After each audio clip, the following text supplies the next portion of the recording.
All right. Thank you for joining us.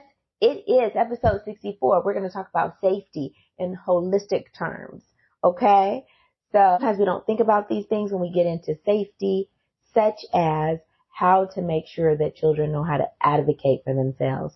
Our teens and tweens can talk a lot, but they may not know what to do and how to advocate for themselves effectively. So that's our job, to make sure we talk to them about it, prepare them for unknowns, okay? Because as they are navigating through situations in their life, they're going to be experiencing things that maybe you have never experienced before. Or maybe if you've experienced it, maybe there's more ways to take care of themselves and secure themselves better than there was in the past. Maybe, maybe not. But there are key things and skills, information that we could give our children to make sure that they know how to advocate for themselves. So part of safety is making sure that they are telling others what they need. If they're not telling others what they need, sometimes they act out in such horrific ways. We don't know why they're cursing, why they're going off, why they're having a meltdown, why they've decided just to get all F's on this in this class because of whatever the mishap was between them and that teacher. So it's very important that holistically we think about keeping our kids safe. And that means feeling safe, feeling comfortable, and feeling like it is okay to speak up for what they're experiencing, even though others around them may not be experiencing the same thing. Because in this era of hormones with our teenagers, they definitely are going to be acting out in negative ways if they do not know how to advocate for themselves. Because they'll feel like there's nothing else I could do. I'm just a teenager. I'm just a kid. No one's going to listen. So these are the things I'm doing. They shut down. They, will stop doing something that was really beneficial to them because they don't know how to handle the conflicts, the problems that they're having in that space. So very important to teach them how to advocate for themselves. Give them the words, right? I'm feeling frustrated. I'm feeling as if I'm being treated differently. I'm not sure if I'm being discriminated against, but I noticed that this child and this child got this before me. I noticed that the way you responded to me when I made a mistake was different than someone else. But they don't have to have an attitude with someone about it or curse at them when they're telling them, but just tell them. Now, I do want to be clear with you and your teenagers, your tweens, your teens. We tend to be the star in our own lives. So as a veteran teacher, I know that kids come to me, they've told their parents, everybody is treated better. I'm always getting picked on. The issue is that you're focused on yourself and what you're doing. As a teacher, I'm focused on everyone. You didn't know that I went over there and talked to Jeremiah and Isaiah and Kimberly. And I'm also talking to you. Now, you may not have noticed that, but of course, you're the star in your own life. So, of course, it's just me. I'm the only one they're speaking to. They get their parents all riled up, and it's fine. I'll take parents. Come on through. I'll explain to you. These are some citations that I sent to other kids. These are the things that I did. Now, your child may not know because I'm not yelling at the kids across the classroom. Jeremiah, sit down. Jeremiah, you always, I may quietly go talk to Jeremiah about what's going on. You don't know what's going on. Okay? So be clear that sometimes their perception is off, and it's okay. It's okay. They still need to advocate for themselves and how they're feeling. They need to do it effectively. They need to do it in a way in which they're not being disrespectful. They need to be able to give evidence.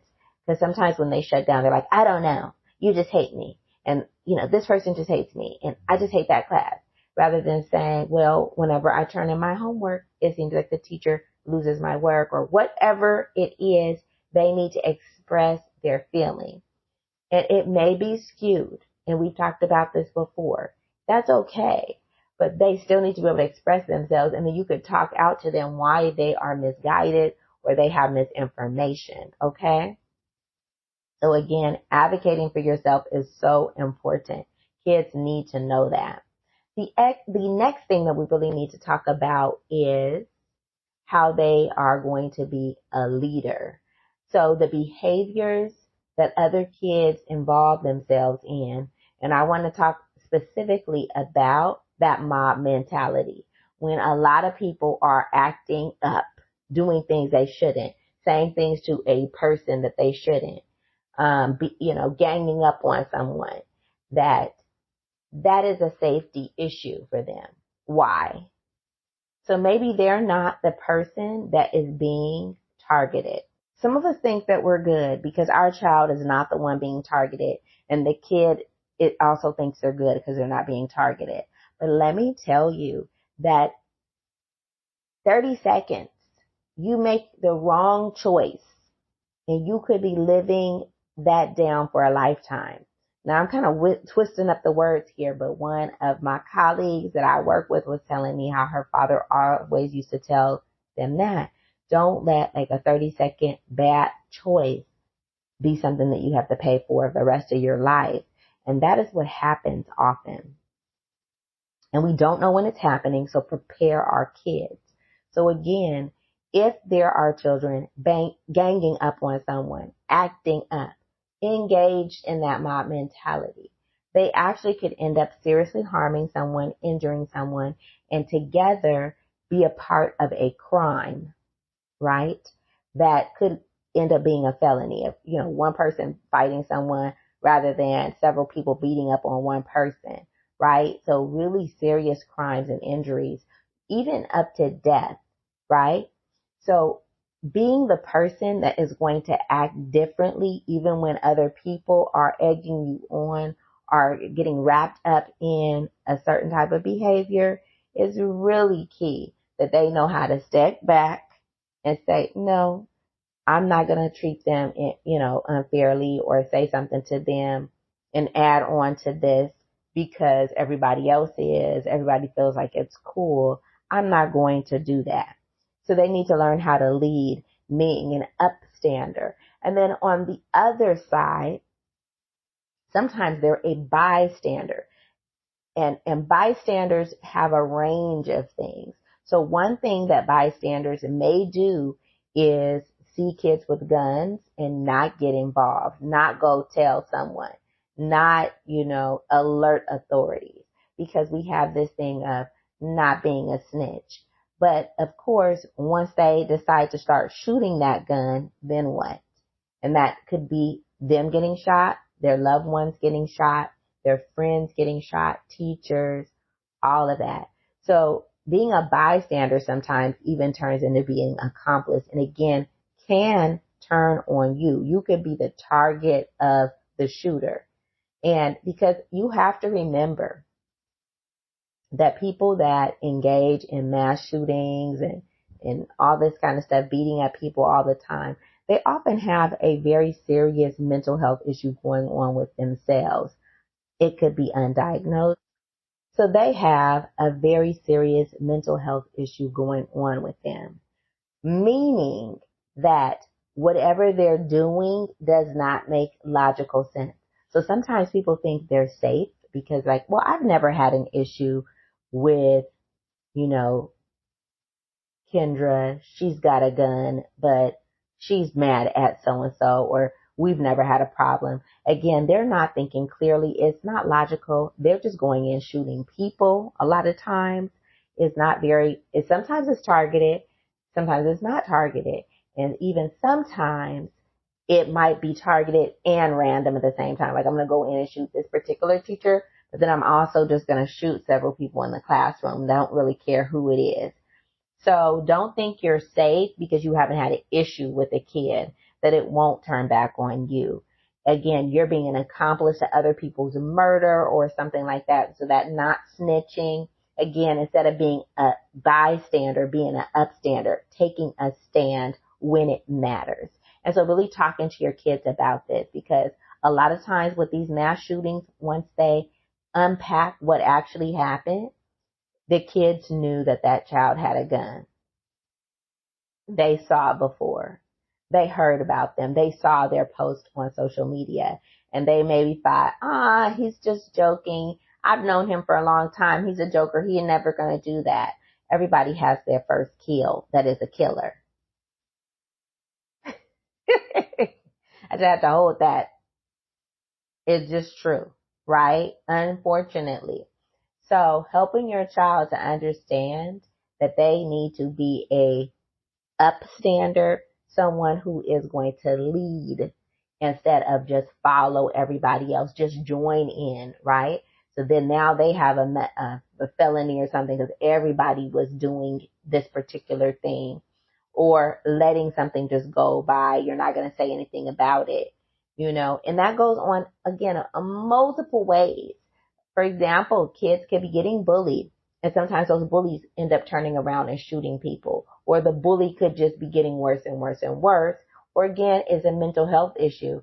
They're just randomly, voices or whatever told them to commit crimes against people.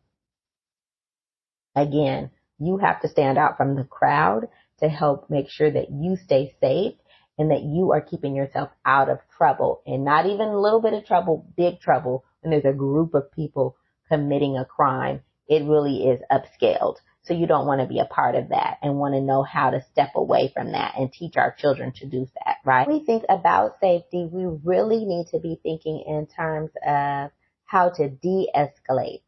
So a lot of, verbal altercations have resulted in physical violence. And what we need to teach children to do is to de-escalate, right? And sometimes it's so small. You stepped on my shoes. We about to be in a fight now. I'm going to whip your ass. You know what I'm saying?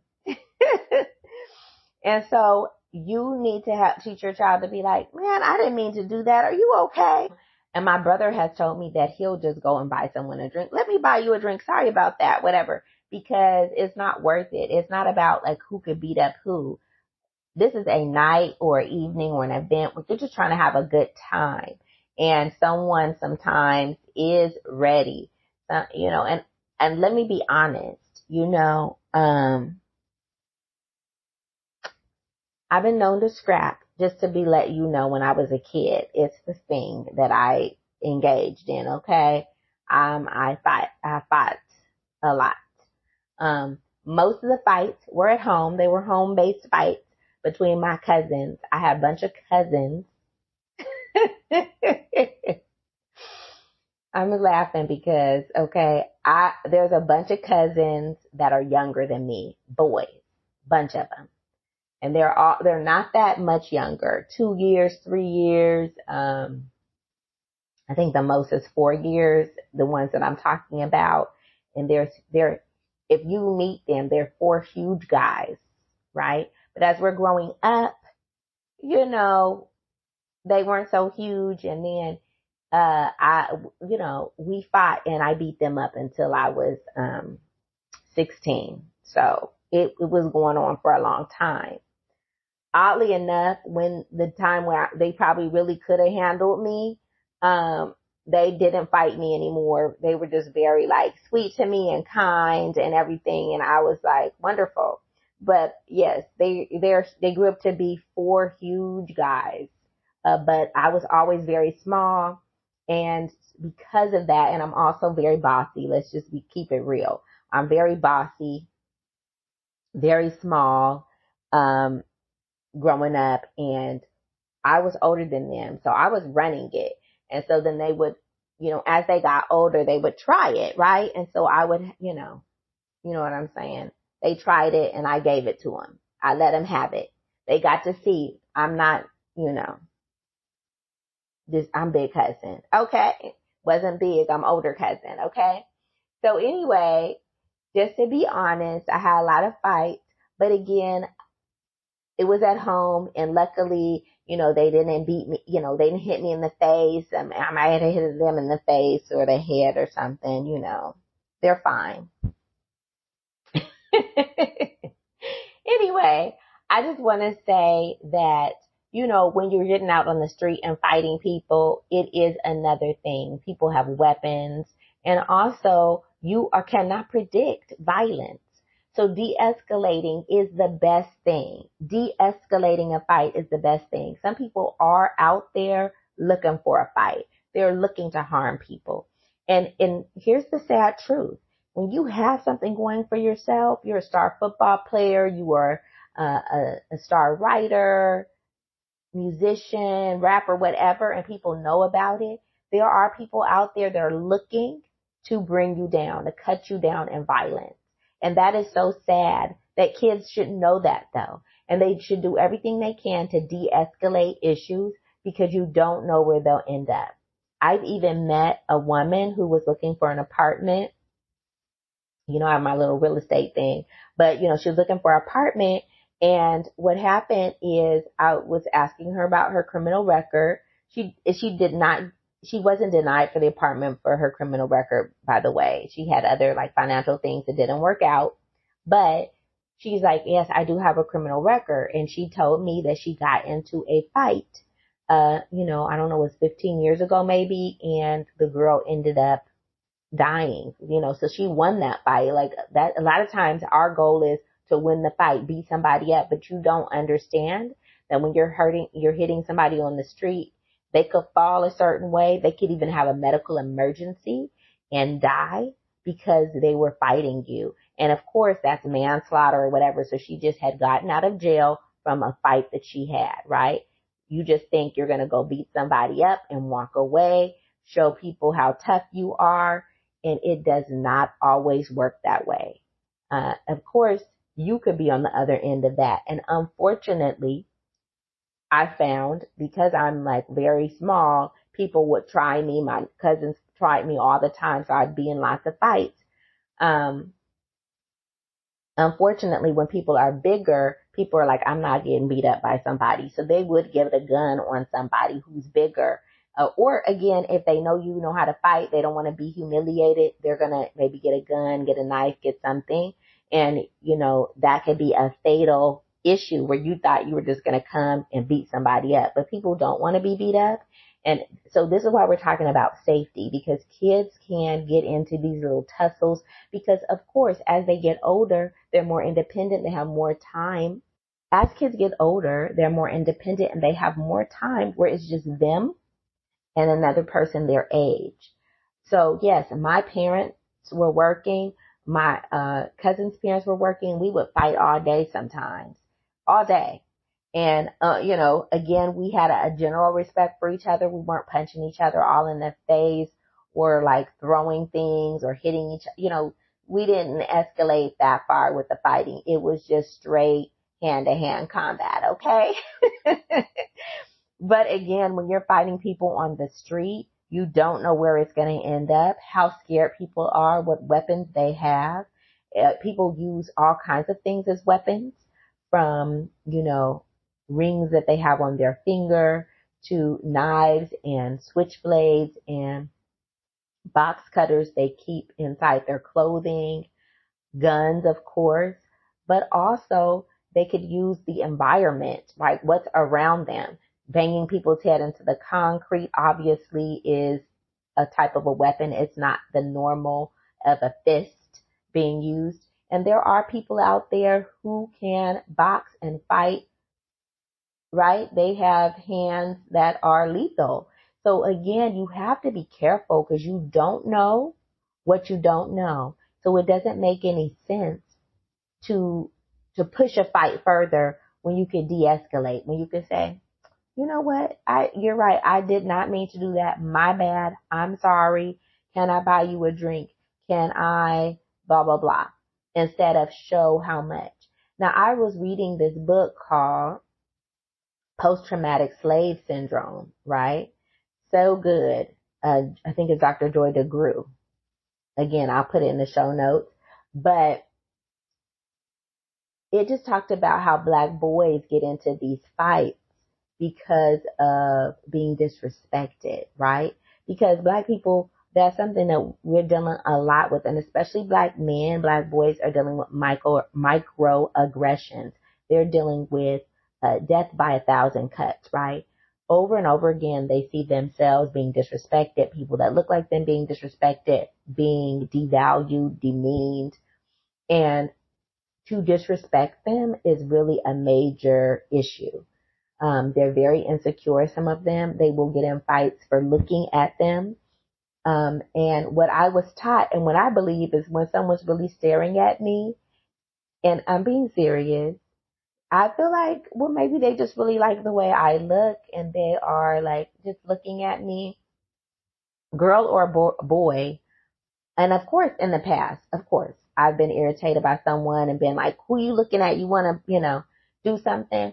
But again, that's from insecurity. Now, if someone's looking at me a lot, I think, well, maybe they're interested in, and just to be honest, when I was a little girl, I definitely would stare at older girls because I was like, oh, she's so pretty, or her hair is a certain way, and looking at her hair.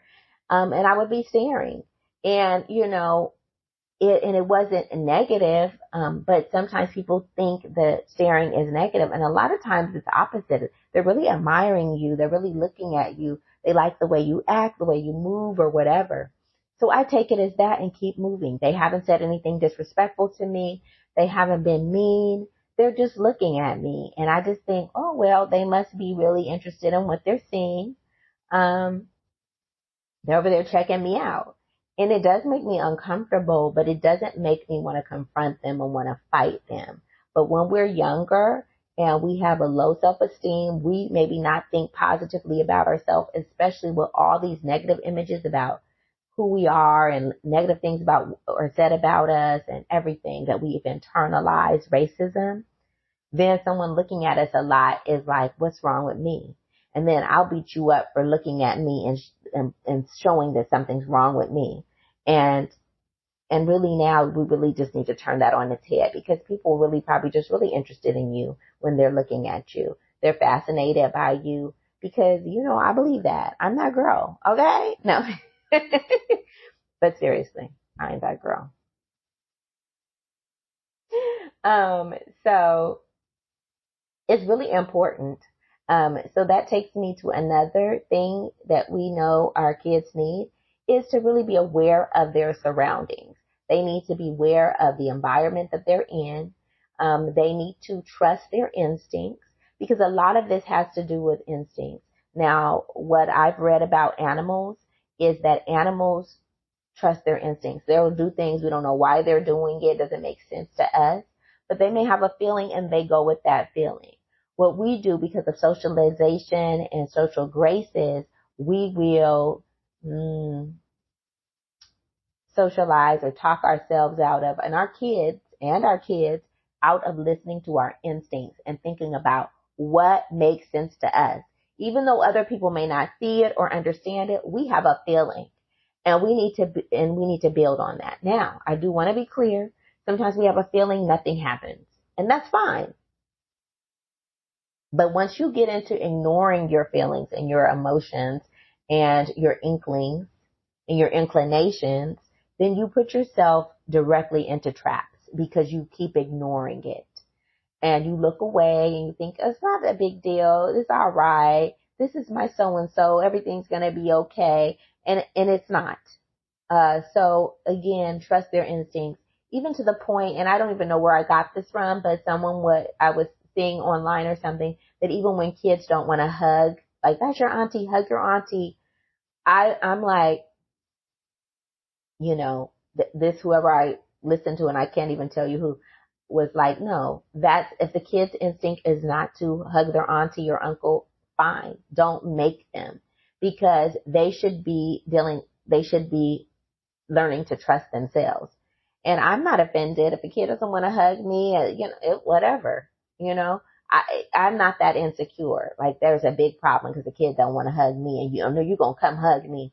But they need to learn to trust themselves, because as they get into other places, and over time, we could be the best bonds ever could be built. But if they are feeling they don't want to hug me, I'm not going to make them. And I even tell the parents, you know what, let them trust their instincts, get to know people in their own, because that's a defense mechanism that they'll need all their life. But if we socialize them out of that because we're going to hurt our auntie or uncle's feelings or something, then they don't have those skills, and they don't have the spidey senses that they need to help protect them when their senses are telling them, don't go into there. There's something bad that's going to happen. So they don't go in the club that night. later on something happens or somebody was there that maybe had a beef with them, whatever. We don't know always what we avoid when we listen to our instincts. We really don't. And hopefully we don't need to know or find out, right? Because we are protected because we listened to our instincts. Our instincts are there for a reason. And when we ignore them, it puts us in harm's way. So part of our instincts are being aware of our surroundings, looking at what is going on around, feeling people's vibe, and looking around to see what might be out of place or, so just paying attention. There was a story just a couple of years ago about how a girl was in a lift, right? And once she got in, she was a teenager. Once she got in, the driver was like, "Oh, I'm sure the guys are flirting with you all the time. Oh, if I was younger, I would be dating you for sure." Just really inappropriate comments that you're making to a teenage girl who was in the Uber by herself. She said it smelled like smoke when she went into the Uber. But the issue was after that, he started spraying something. So she said he sprayed it once, but he sprayed it twice. She said she started feeling dizzy and, feeling warm. And she could understand that someone had kind of schooled her on, that is an idea that you're being drugged. And she said she opened the door because she listened to her instincts because that's all he had done. But she listened to her instinct and she went out that car. The car was moving. He never stopped. She got out. She was very badly injured, like scraped up and everything. But she said she went black. She kind of came to, I guess, at some point. He had turned around, the driver, and was like, "Oh, you need assistance?" He acted like he was a bystander, not that he was her Lyft driver. He was not arrested, just to let you know. But she was very clear that he was trying to make her go to sleep, a drug-induced kind of coma or sleep. And she got out of there. So it is so important that we're aware of our surroundings and teach our children to be aware of our surroundings and how to point out when something's not right, something's not good, and to trust their instincts. And thanks again for joining us. Make sure that you do something today that your adult kids, your future adult kids will thank you for.